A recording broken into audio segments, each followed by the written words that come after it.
Sì, è stata una bella partita, combattuta devo dire, e è stata decisa da un giocatore che secondo me è una spanna sopra tutti, non se ne abbiano gli altri, che è Mario, che quando sta così in questa forma artistico diventa devastante perché ha fatto doppietta, assist e ha preso una traversa.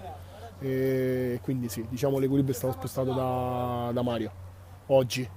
12 vittorie consecutive, dall'inizio del campionato che non abbiamo mai perso in questo campionato, non lo diciamo perché in genere porta male, quindi magari la prossima prendiamo 5 gol, però vogliamo allungare questa striscia quanto più possibile, ecco, ci teniamo.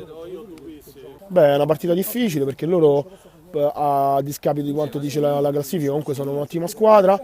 Alla Stella Azzurra facciamo sempre molta fatica perché il campo piccolo non ci favorisce. E testa alla prossima partita, vediamo un attimo.